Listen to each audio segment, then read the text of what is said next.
stuck on third down. Your content's plain Jane, headlines on top now.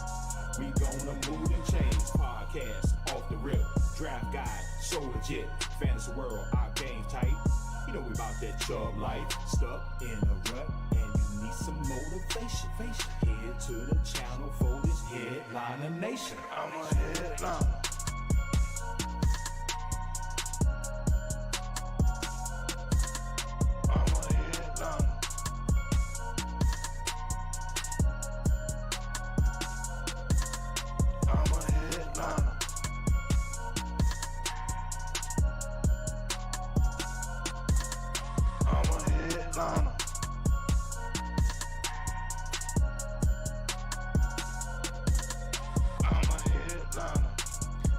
Yo, what up, nation? Welcome in Monday morning. Hopefully everyone's weekend went well.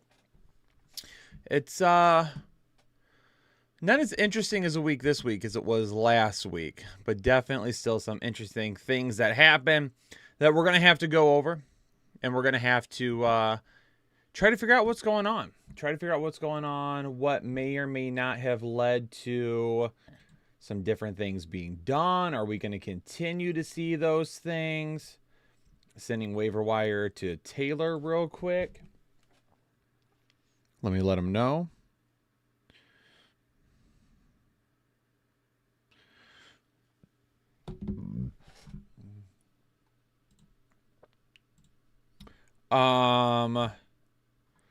Yeah, Carlos, somebody just said last chance, bud. You were the one that commented on the video earlier yesterday about the underdog picks. And I responded to you. And you didn't. Oh, plot twist, Taylor already knows. I responded to you, and I gave you a chance to respond back to me. Yeah, I'll own it. Underdog picks suck this week. Bad. Really bad. You're going to have weeks like that. Even some of when it comes to the betting world, but there's going to be weeks too where you could lose 60% of the bets you place and you could still come out ahead. So,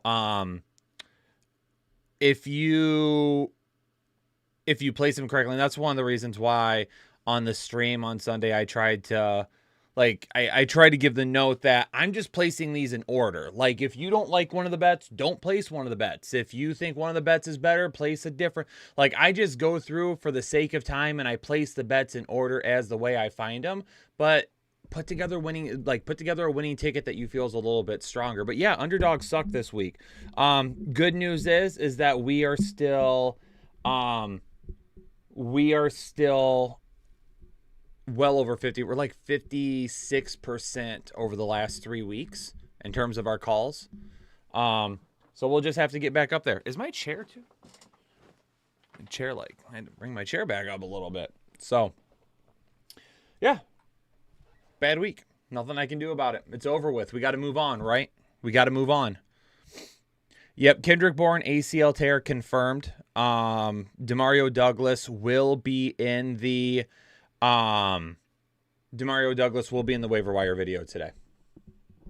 Although it was recorded before I knew that his ACL was torn, so I don't specifically talk about Kendrick Bourne's torn ACL, but I do bring up Demario Douglas for sure. So I already talked about one of my misses, right? Underdog picks were a miss this week, so that's one of my misses. In these shows today, we'll be going through, what is it that went wrong this week? What is it that went right? Are there any trends or anything that we need to focus on? What happened over the week?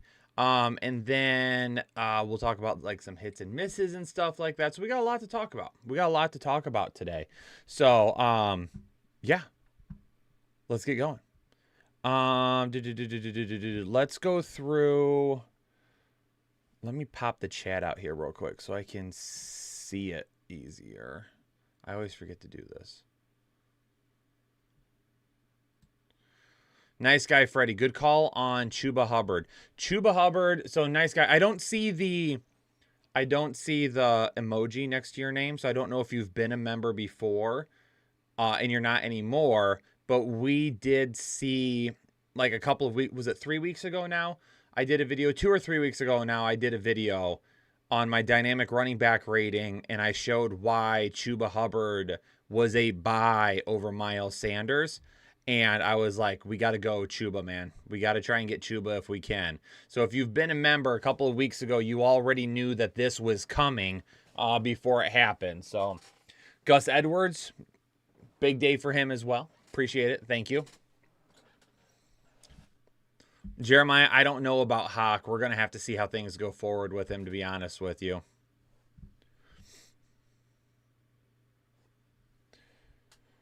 I got to move the chat so I can see it better. Hold on a second.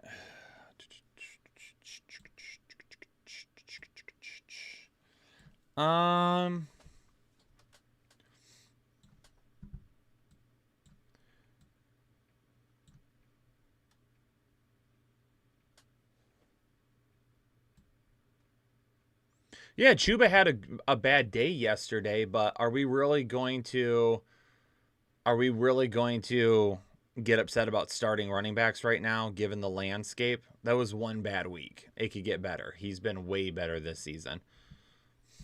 All right, let's go through some games here real quick and talk about a few things that I see that from this weekend. First up for the Houston Texans, Devin Singletary only played 2 less snaps than Dameon Pierce. He had 1 more route run. He had 2 more targets, and he had 2 less carries. That is something that we will continue to keep an eye on. We will continue to keep an eye on that. But this was Dameon Pierce's week, and he didn't get it done. And they don't have a great matchup coming up. But Devin Singletary definitely got Devin Singletary is definitely getting the bump up. And I talk about him in the waiver wire video today, so make sure you tune into that.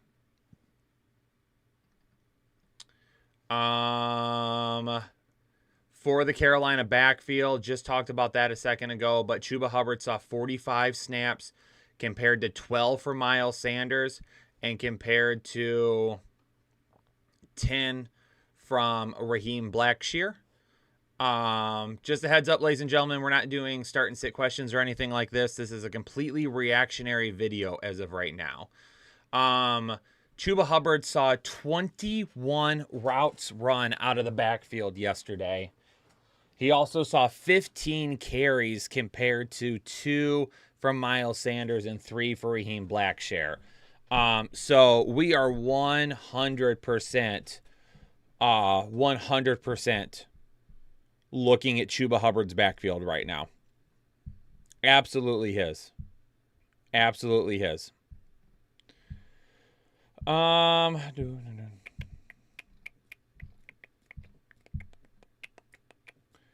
Anything from Dallas? Not really from Dallas.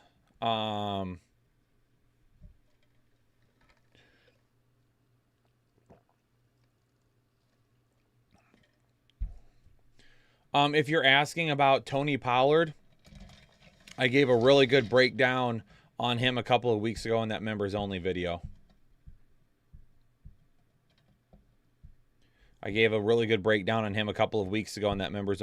He's been a sell for me for a couple of weeks now.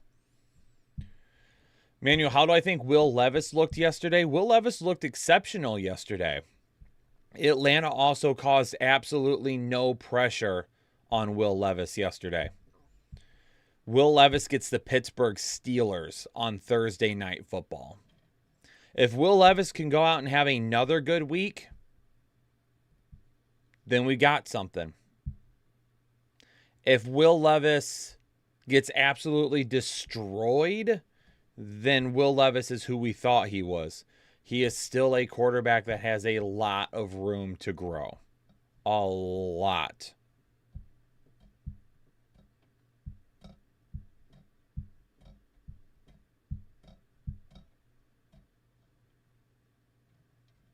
Yep.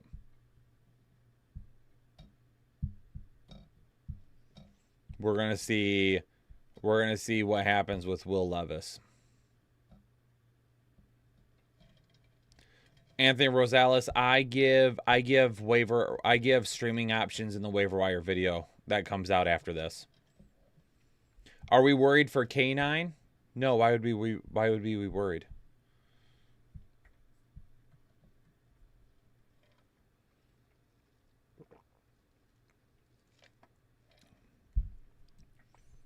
For Dallas, one interesting thing from Dallas, Jake Ferguson played 52 snaps, second most on the team.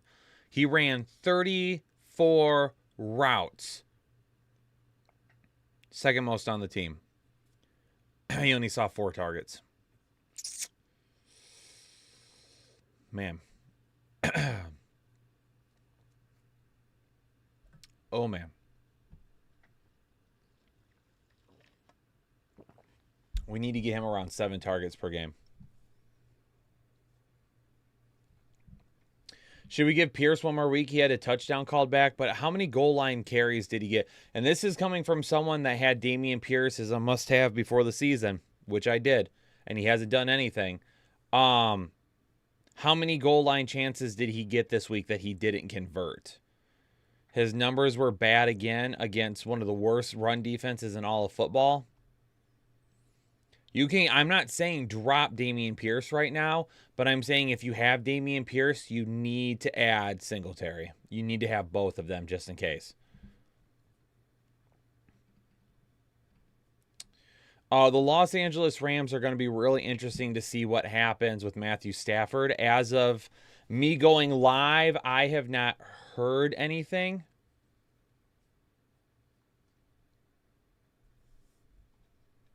So I don't know.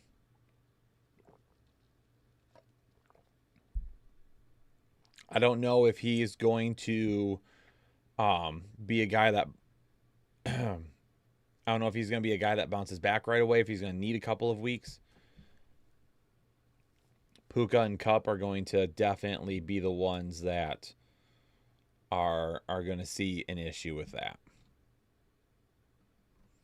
As far as the running backs go, Royce Freeman did see more snaps this past week. But I think that had a lot to do with the score, too.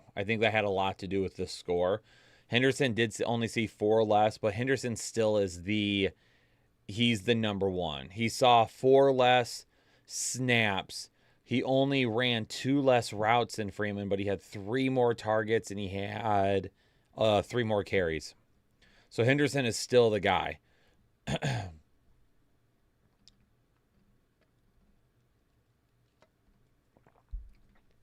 All right, Minnesota Vikings are screwed. First off, I will say, I feel bad for, obviously, Kirk Cousins. You don't want to ever see anybody go down with an injury like that.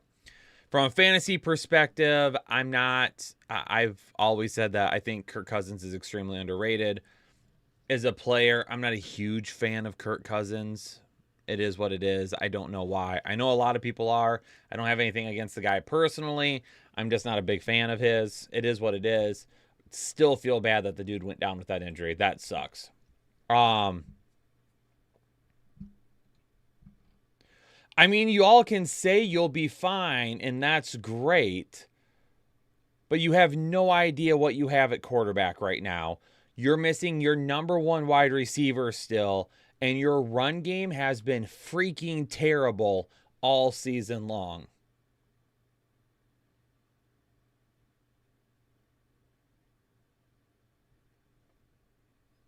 The Lions are still the odds-on favorite to win this division. The only thing that you have going in your favor is that Chicago doesn't have Justin Fields right now, and Green Bay can't seem to figure it out. Even if you guys still had Kirk Cousins, you still have a climb to winning the NFC North.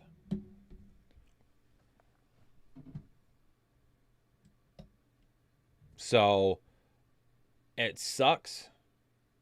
Unfortunately, you guys used up all of your luck last year.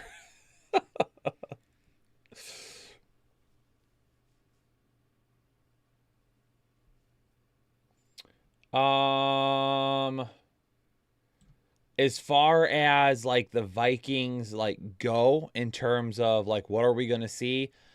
I don't trust any of them right now. I don't trust any of them. I talk about KJ Osborne in the waiver wire video today.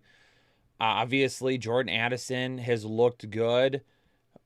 TJ Hawkinson has looked good, but I don't know what we're going to get. There's no running game to take the pressure off right now.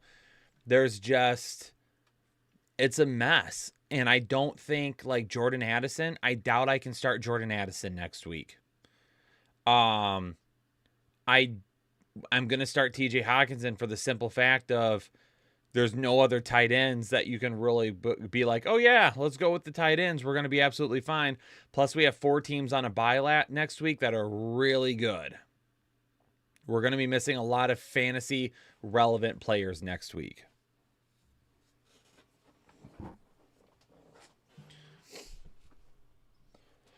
So I'm not a fan of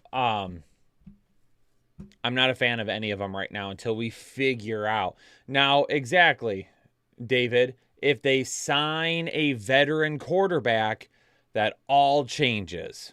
That all changes if they sign a veteran quarterback, right? And then we'll kind of go from there and we'll figure it out. I mean, they have Jaron Hall and Sean Mannion right now as their quarterbacks. Do we really trust either of those guys to help us out with those fantasy relevant players?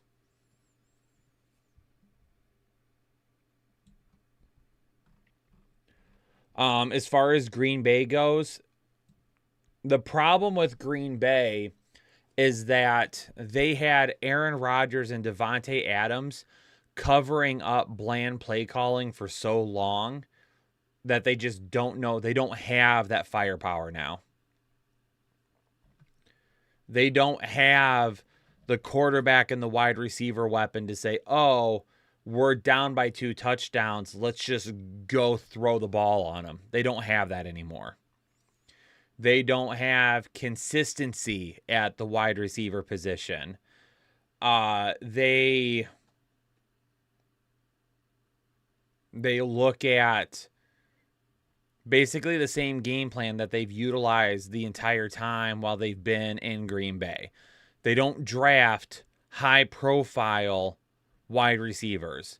They draft guys later in the draft or second or third or fourth round, hoping that they pan out, and they get inconsistent gameplay, which is not helping Jordan Love, who absolutely is still young and growing.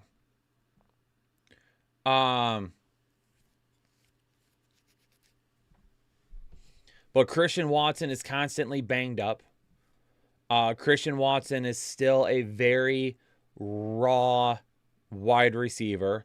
I'm still not sold on Christian Watson being the type of player that you can consistently rely on. Romeo Doubs has been their most consistent receiver, but he disappears a lot, and I have no idea why. Jaden Reed has looked decent out of the slot this season, and I talk about Jaden Reed in the waiver wire video today. Don't miss that on some changes we saw and whether or not we see those changes moving forward. Luke Musgrave is only getting 3 targets a game right now, which makes absolutely no sense whatsoever. Aaron Jones and A.J. Dillon are basically splitting snaps. A.J. Dillon ran more routes than Aaron Jones this week, and Aaron Jones saw 1 more carry. You're not utilizing your best players, and it makes no sense. Now, I will say this. For my Detroit Lions, it's good, right? But I'm not going to actively root against a team to do bad. But it is. It is. They need a complete overhaul in the front office. They need a complete overhaul on the coaching staff. And quite honestly, that's probably going to be how they get this team back on track. And I don't think it's going to happen.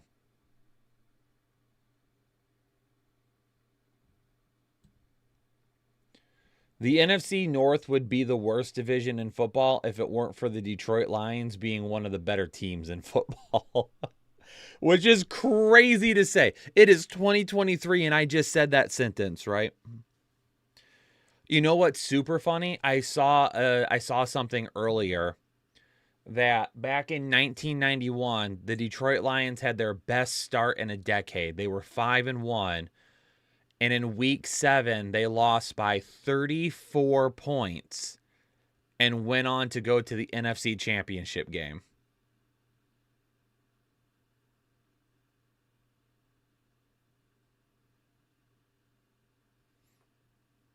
So even getting absolutely smacked by Baltimore last week, they big bounce back tonight.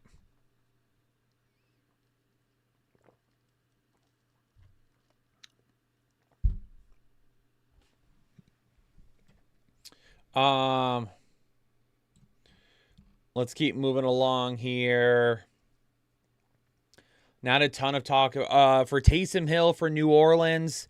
One thing to keep in mind with him, I've had him as a start the last 2 weeks, and he's worked out for you guys the last 2 weeks if you started him. For Taysom Hill, the reason he became reliable 2 of the last 3 weeks, not this past week, but the 2 weeks prior, the reason he became reliable is because he was getting targets in the passing game, and that disappeared this week. He got 1 target this week. So he was not utilized in the same fashion now that Juwan Johnson is back. So now that he's not getting any more targets, he comes back to a boom or bust guy that if you put in, you have to hope for a rushing touchdown. Because if you're in a half PPR or a full PPR league and he's getting receptions, that's helping stabilize his floor for you. But if you're in a half PPR or a full PPR league and you're only getting 10 or 15 receiving yards a game, that's only 1.5 points without a touchdown. Or rushing yards. Did I say receiving yards? If he's only getting 10 or 15 rushing yards in a game because that's all he's doing, that's only 1.5 points or something like that. So you're not getting a ton of points if he's not getting receptions, and he's not getting receptions if Juwan Johnson is playing and Juwan Johnson is back. So if you want to keep playing Taysom Hill, go ahead and keep playing Taysom Hill. But you have to hope for a rushing touchdown every single week. Isaac, it doesn't matter that they use him everywhere. It does not matter. It's the same thing I tell you guys all the time. Isaac, not sure if you're new here or not. It's the same thing I preach all the time. Just because players play snaps does not make them fantasy relevant. It is how they are utilized. And Taysom Hill might be utilized running the football, but again, if he doesn't have 30, 40, 50 yards rushing, he's only going to get you a couple of fantasy points if he does not score a touchdown. Isaac will agree to disagree then. And it's the same argument I've had for 2 years now, and I've been right 95% of the time. It's an argument that I'm not going to give up on.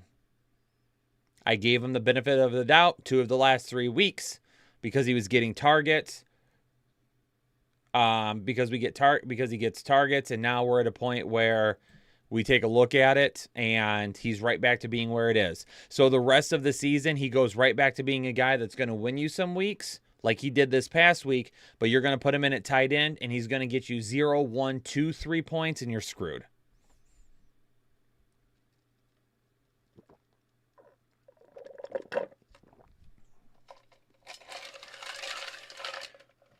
I highly doubt the Raiders beat Detroit tonight. Highly doubt it. Ignorance is bliss, Daniel. Just ignore all of the points and run with your gut, baby. I love it.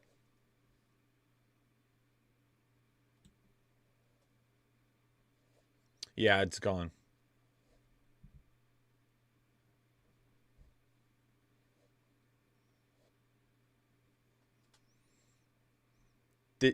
John, did you just ask me if I saw DeAndre Hopkins?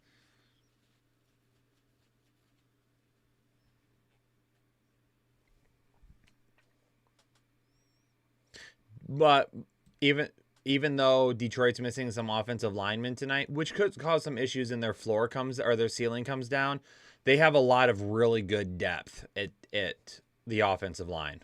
Their depth at offensive line is very good still. No word on, for those of you asking on Amon-Ra St. Brown, I have no idea. I have not heard anything.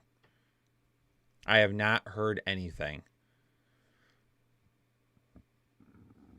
am not from Detroit. I'm from Michigan. I'm from Southwest Michigan, about 3 hours from Detroit. But I live in Indiana now. Is D-Hop a must start now? Is he a must start? Absolutely not. But I already talked about Will Levis and what to expect. I already talked about Will Levis. I'm not going to go back through it now. You'll be able to check out the live stream after it posts if you want to catch it. I'm going through games here. Indianapolis, Jonathan Taylor was very interesting. Ended up playing 43 total snaps. Only had 12 carries. Was barely used at all in the second half of the game, which makes me wonder if he is possibly maybe a little bit banged up after such a heavy workload in the first half, and that's why. So keep an eye on Jonathan Taylor over the next few days. We already discussed our pick'ems. We discussed that at the very start of the show. Alvin Kamara continues to be an absolute stud in the passing game, obviously. Miami, not a whole lot to see here with Miami, other than the fact is that if you're still trying to start Jeff Wilson, it's not the best gamble in the world right now. He's splitting touches with Salvin Ahmed. So that's a tough one. For New England, obviously Kendrick Bourne has the torn ACL. Demario Douglas, we'll talk about him today. Also keep in mind, though, Juju Smith-Schuster had a touchdown. His only target of the game, caught a touchdown. Juju could end up being a guy that maybe we need to pick up and hold on to as well. So keep an eye on Juju over the next couple of weeks with Kendrick Bourne and the torn ACL. Already discussed Minnesota, so you'll have to wind back and find that one.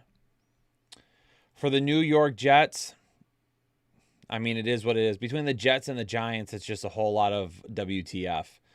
The quarterback situation for the Giants is awful, though. So if you're in a situation where you're trying to start New York Giants players, if Danny Jones comes back, then okay. If Danny Jones comes back, okay. If he doesn't, they're effed. And Saquon Barkley loses a lot of his ceiling because everyone's just going to key on the run. We never thought Kamara was done. We had him. We weren't high enough on him. We had him like RB13 on the season, which would have taken into account him missing 3 games, taking 3 zeros, and still being the RB13, and we still weren't high enough. For the New York Jets, I mean, it is what it is. Breece Hall looks good. Completely his backfield. Dalvin Cook is cooked at this point. Dalvin Cook only saw 8 snaps to Michael Carter's 15. Breece Hall is the dude. And I told you 3 weeks ago to trade for Breece Hall. So hopefully you guys were able to do that. Already talked about Miles Sanders and the Carolina Panthers.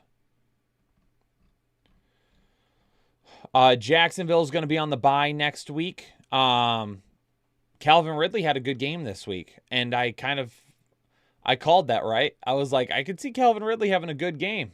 Look at that. That's a good one, I think. Travis Etienne continues to be that guy. Raise of hands. Who listened to me about Travis Etienne this offseason? Raise your hand.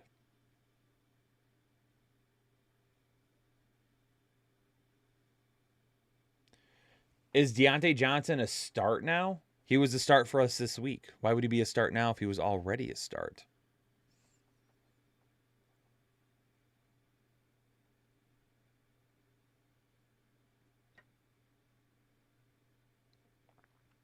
The Tank Bigsby truthers out there, man. They tried to get you, and I didn't let them. Didn't let them. Deontay Johnson was already a start for us this past week. Should you trade away Ridley? If you can get something good for him, but it depends on what you can get.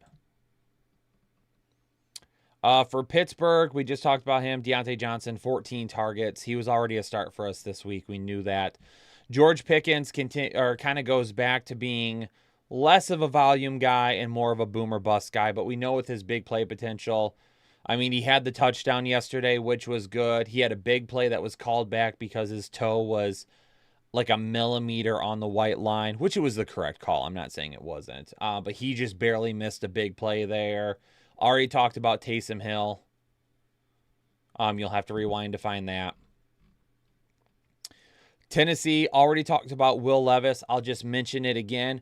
Atlanta caused no pressure up front yesterday for Will Levis. He had an open pocket to stand in, and DeAndre Hopkins exactly burned everybody. So because of that, obviously Will Levis is going to be very sought after right now, and DeAndre Hopkins will be as well. But I'm being very cautious with that because Will Levis gets the Pittsburgh Steelers this week and TJ Watt. And if you don't think TJ Watt is going to be running after him, you're mistaken. So I would definitely be in a position to be very cautious with that team. I am rooting for Will Levis to be good, though, because that's going to help open up things for Derrick Henry. Okay. Am I trading D-Hop? It depends on what you get for him. Would I be against it? Absolutely not, but I'm not going to trade him for scraps. I want good players. I'm selling high on D-Hop.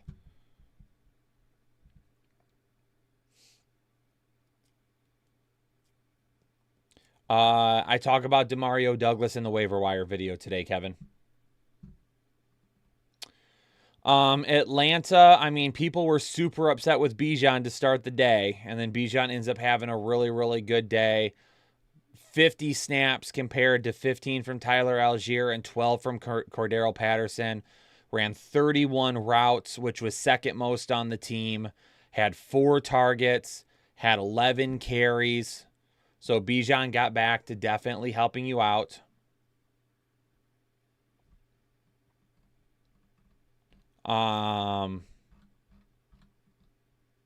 Taylor, I would expect Taylor Heineke to be the starter this coming week, which I don't know how that's going to work with Bijan.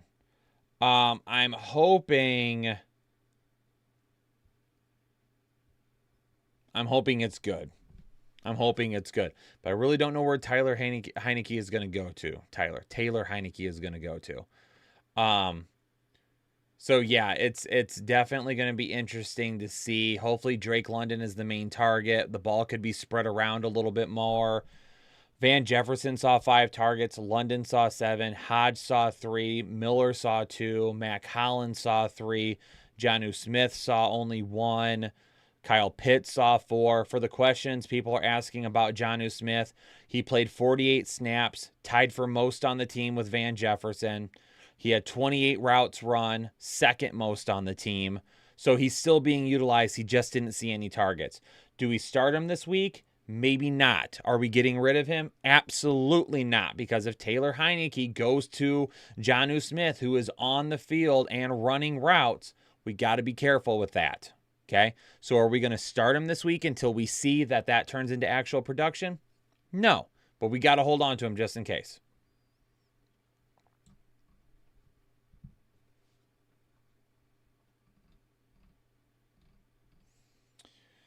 Philadelphia is Philadelphia. Like I just said a second ago, who listened to me on Travis Etienne? I'm going to ask you the same question. Raise your hand if you listened to me on A.J. Brown. There was 3 people that I pushed the hardest for this season that I got 4 people that I got the hardest pushback on. It was Travis Etienne because Tank Bigsby was going to take his job. It was Kenneth Walker because Zach Charbonnet was going to take his job. It was Christian Kirk because Calvin Ridley was going to be the number 1 wide receiver. And it was A.J. Brown because Devontae Smith was actually the wide receiver one.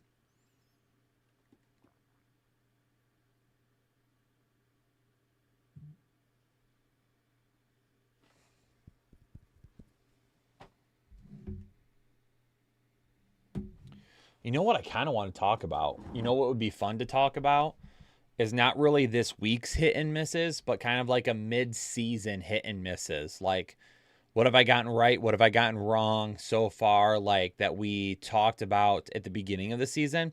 Maybe we'll do that at the very end of the show here in a few minutes. So now, not a ton to talk about with Philadelphia. A.J. Brown is that guy still. Terry McLaurin saw 10 targets. Jahan Dotson saw 9. Jamison Crowder saw 7. Curtis Samuel with 4, which was weird because Washington was in a positive game script and they just kept rolling with the passing game. Logan Thomas is exactly who I've always said Logan Thomas is. He doesn't have a ton of big play potential, so his ceiling isn't super high every week. He's got some touchdown potential, though, because he's looked at in the red zone, but he doesn't get enough receiving yards to have a high ceiling. So to me, he's really a low-end tight end 1 type of player every week, and then you hope for the touchdown to take him higher than that. Seattle. Again, Zach Charbonnet played way more than Kenneth Walker yesterday, and I think that had something to do with Kenneth Walker's ankle. That's it. He was banged up this week, so they used Zach Charbonnet a little bit more. But Kenneth Walker has been playing over 90% of the running back snaps for multiple weeks now. So if you're willing to give up on Kenneth Walker after 1 week where he was banged up, you weren't deserving of Kenneth Walker to begin with.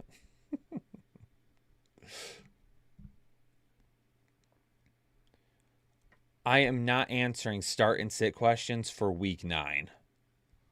I haven't even done any research yet. I heard that Achane was not progressing as well as they would have hoped. I read that. I don't know if it's true or not. I have no idea. For the Cleveland Browns, Kareem Hunt saw 27 snaps, Jerome Ford 26, Pierre Song 24. Almost all of Jerome Ford's snaps came in the second half. And he was basically the same guy. I'm not going to go on a Jerome Ford tangent this week because do you need me to? For the Baltimore Ravens, I mean, it's still the same thing. It's still the same thing, right? Gus Edwards gets the ball in between the 20s. Justice Hill is looked at in the red zone a little bit more often, except not anymore. Gus Edwards is now like the guy all over the place. They're using him in the red zone now, which is good. Probably didn't see a ton of upside from Gus Edwards like in his first few games of the season because he's still coming back from that injury last year, trying to build up some of that strength and things like that. So for me, absolutely good thing for Gus Edwards. We've always been fans of Gus Edwards on this channel. Bless me. For me, Gus Edwards is a start. He's been inside my top 30 the last 2 weeks, and I haven't loved the potential, and he's gone above and beyond each time. But each time I've said he's had a pretty decent floor, and he's been a start for me. For Arizona, Trey McBride, really the biggest thing to talk about in Arizona. Played 62 snaps yesterday, ran 36 routes, had 14 targets. Obviously, being behind basically the entire game helped that, but Trey McBride is talked about in today's waiver wire video.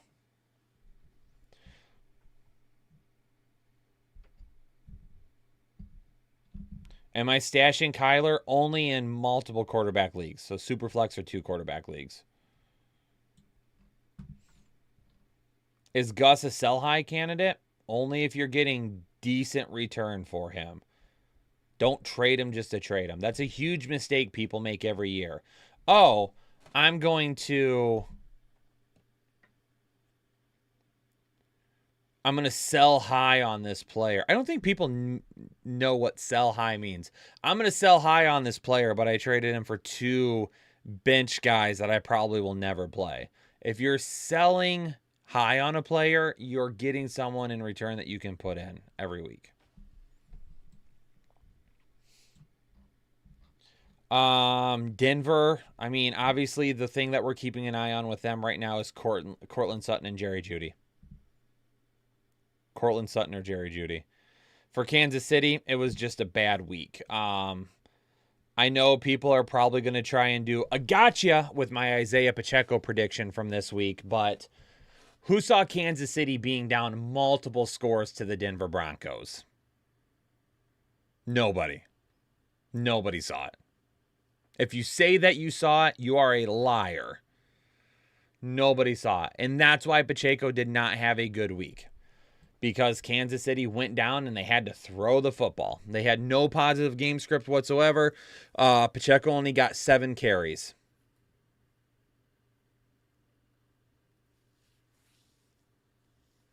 So, yeah.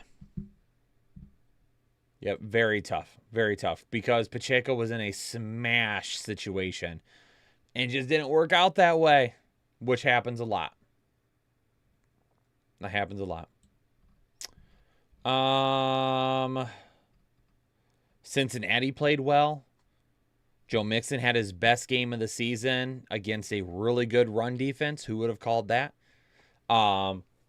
We saw that upside. He was still a guy that we were playing, though, because we know what his floor is every single week. So he was still a start. San Francisco is playing like crap right now. Playing in negative game script really helped George Kittle this past week. He's playing well right now. We'll have to wait and see what happens after the bye and when Debo comes back.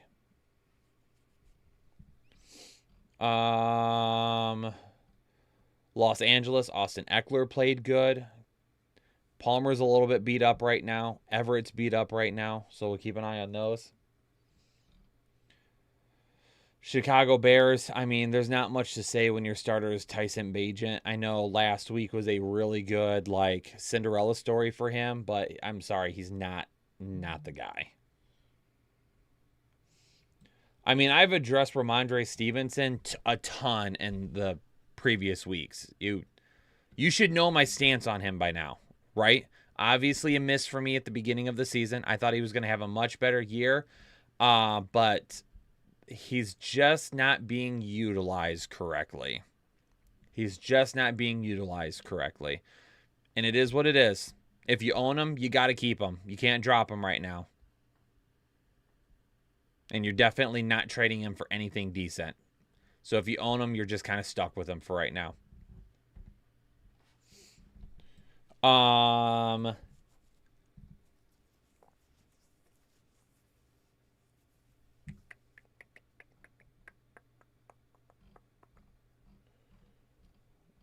That's basically it in terms of what happened.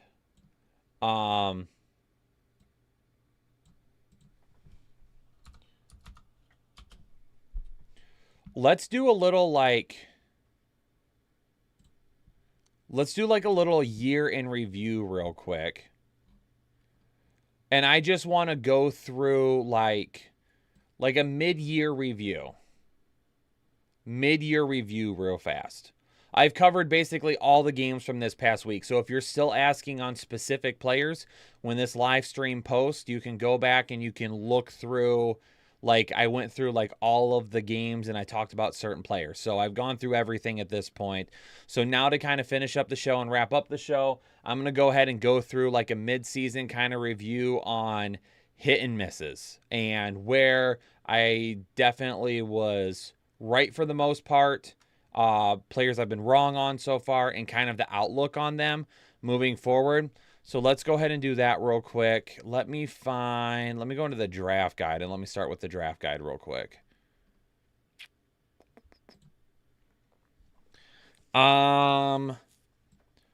So for sleepers, I had Anthony Richardson, which until he got hurt, Absolutely was 100% correct on. I had Khalil Herbert until he got hurt. I was 100% correct on. Now, when he comes back here, hopefully in a couple of weeks, he'll be the starter still because he did nothing to lose his job, and Foreman's had one good game, and Roschon's been hurt. So he hasn't still really lost the job yet at this point. Herbert was junk. No, he wasn't. He was playing well before he got hurt. What do you mean he was junk? As a sleeper, as a guy that wasn't even being drafted in a lot of leagues that you used a maybe late round pick on, absolutely that's a hit. And there's no way you're going to change my mind on that one. He was playing very well over the last couple of weeks before getting hurt. Hunter Henry, obviously a miss now. Hit it to begin the season, miss now. George Pickens, he was a sleeper for me. He's been a little bit up and down, right? He's had some good weeks. He scored a touchdown this past week, things like that. So, I will say we're about right in the middle on that one. Not necessarily a hit, not necessarily a miss yet, though. Yeah, I've gone over every single game so far. Right now, we're doing a little mid-year review on hits and misses that we did at the beginning of the year. For breakouts, I did Juwan Johnson. He's been hurt, but even before then, he wasn't playing well. So we're going to go ahead and go to Juwan Johnson. We'll call that a miss. Really all of my breakouts for the most part have unfortunately been a miss. Trevor Lawrence hasn't played nearly as well as I would have hoped. For the people saying he's killing them, though, he's not necessarily killing you. He just hasn't reached his ceiling. So it's more miss than hit at this point, for sure. Dameon Pierce listed as a breakout. That's a miss for the most part. That has not worked out well. And Jerry Jeudy has had some good weeks and has had some bad weeks. Hasn't really broke out, I would say. Definitely could look at it being a potential of, hey, get him healthy, get him with a new team, and maybe then towards the end of the season, he's really good for you in the playoffs. I had Devontae Adams listed as a bust for his draft. That's basically kind of been the same at this point. Evan Ingram I had listed as a bust. Missed on that one. He's played very well. And then Saquon Barkley I had listed as a bust. Missed games, so we're not going to go anywhere with that one yet. He's missed too many games. Definitely has played well in some of his games, but definitely has not played well enough to kind of hit in the area. Dude needed 36 touches to get over 100 yards yesterday. So we'll have to wait and see what happens with that. Josh Jacobs is not on the verge of being a bust because he's getting so much work in the passing game. But I don't ever remember having Josh Jacobs listed as any type of a must-have or anything like that. So we told people, for the most part, to skip on Bijan in the early mid-first round. If you wanted to use a late first-round pick on him, feel more than welcome to. But people were using an early first-round pick on him, and for the most part, we told people not to do that. In terms of other ones that we done, yeah, Evan Ingram is my kryptonite every season. In terms of other ones we've done, I had A.J. Brown as a must-have. That's been a huge hit. I had Christian Kirk as a must-have. That's been a huge hit. I had CeeDee Lamb as a must-have. Not doing great. Huge game last night. I'm not going to say that's a miss as of yet, but we could be on the right track for it to definitely become a hit. And then all of those absolutely boom, boom, bang, bang. Nailed them. Running back wise, I had Kenneth Walker as a must-have. Absolutely hit on that. I had Travis Etienne as a must-have. Absolutely hit on that one. Ramondre Stevenson was a must-have. I missed on that one. In terms of, I thought someone brought up somebody a minute ago. Aaron Jones. Talked about Aaron Jones. Jake had Aaron Jones as a must-have. Not a miss as of yet, though. The dude's been injured. The dude's been hurt, and we're not even fully sure that he's healthy at this point.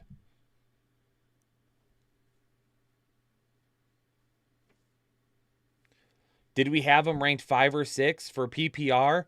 Yeah, at the very beginning or at the very end of the offseason because of everything that was happening with the positions and drafting and stuff like that. But he still has a chance to be like 5 or 6. But again, if you used a high first round pick on him,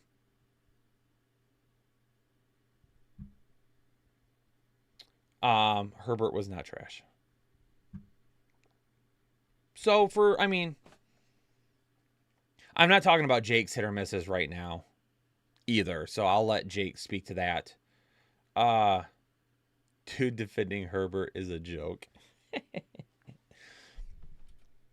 Let me see something here real quick. Let me see something here, Gabe. Let me see something here, Gabe. Coming to you live from your mama's basement. Give me a second here.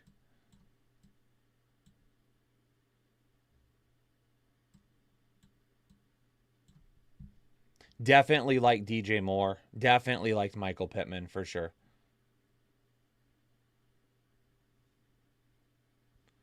I got something here for you. I want to see something here real quick.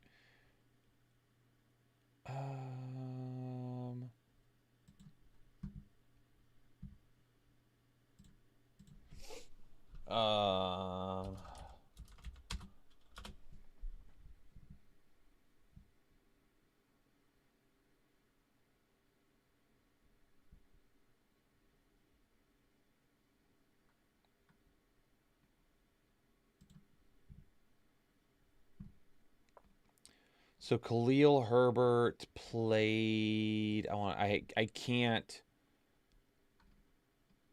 So he played weeks 1 through 5. Khalil Herbert played weeks 1 through 5.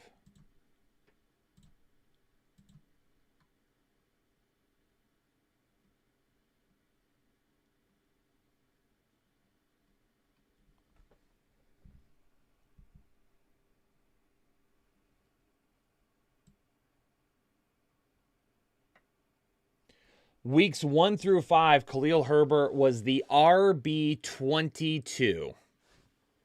He was the RB22 through the first 5 weeks of the season since getting hurt. Again, a guy that you used a last round pick on that was a sleeper. Y'all are telling me that I can't call that a hit. Y'all are telling me that I can't tell that I was right about that before he got hurt.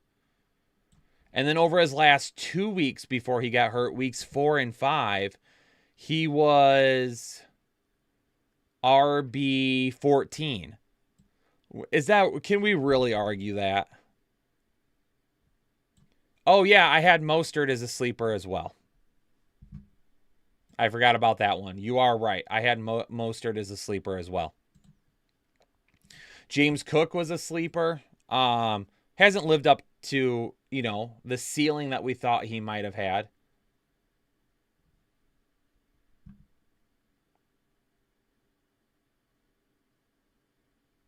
Khalil Herbert was not going anywhere near the top 10 rounds, Gabe. That's just, I'm sorry. That is an absolute lie. That is an absolute lie. He was not going inside the top 10 rounds. I mean, we can go back and forth all you want to, and I'm more than willing to continue to defend myself. But at this point, it's more, you've just trolled the entire stream so far. So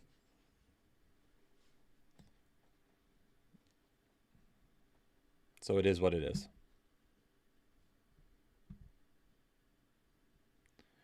I'm trying to think if there's anything else that we can go over.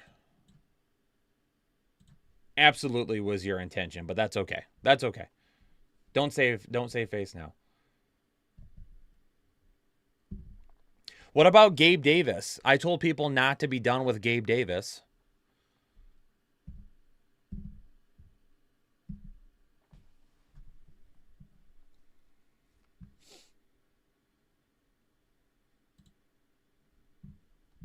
I told people not, speaking of Gabe, I told people not to be off Gabe Davis. That's good.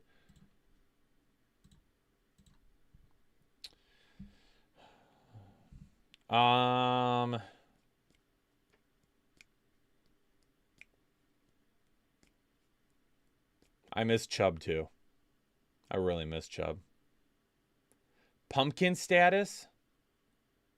What pumpkin? What do you mean?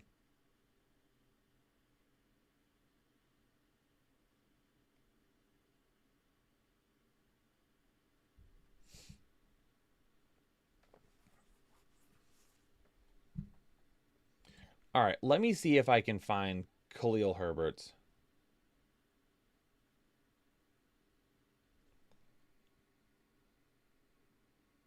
The one that fell out of your wife's car. I forgot about that until you just brought it up.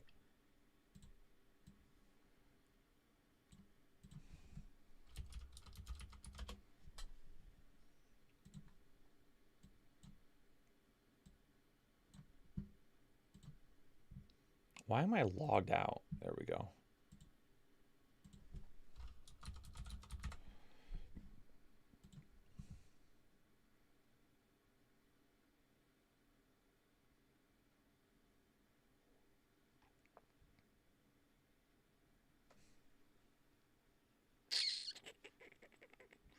I mean, I know for a fact Khalil Herbert was going late because at one point, Roshan Johnson's ADP was higher than what Khalil Herbert's was.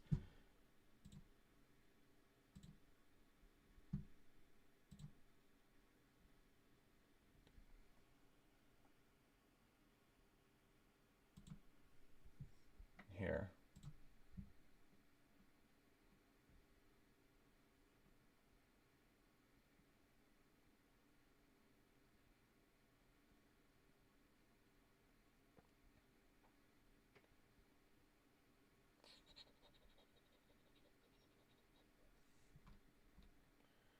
Why can't I find anything?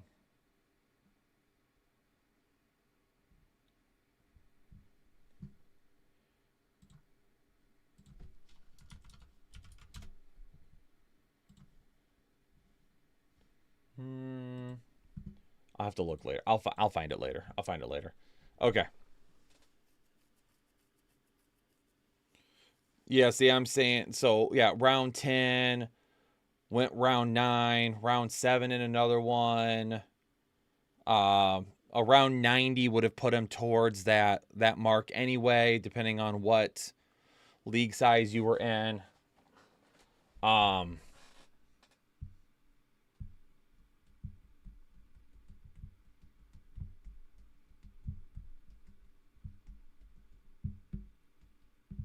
Round 15.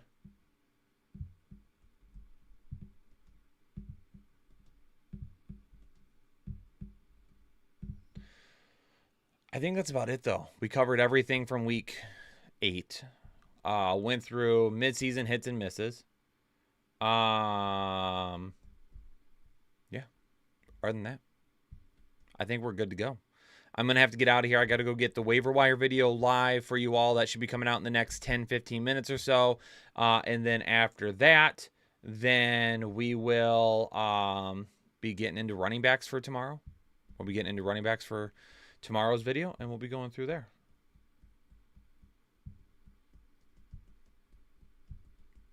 So we're going to get out of here because the waiver wire video, I just got the notification that it is ready to go.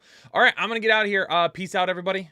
Have a great rest of your Monday, and I'll see you all in the rest of the videos the rest of the week. Later.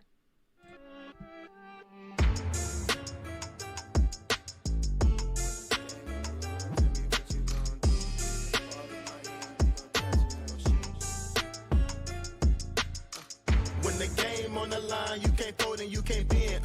Y'all be playing it safe and I be going for the win. Remember back when they was doubting on the kid. Now they tuned in cause my game too legit.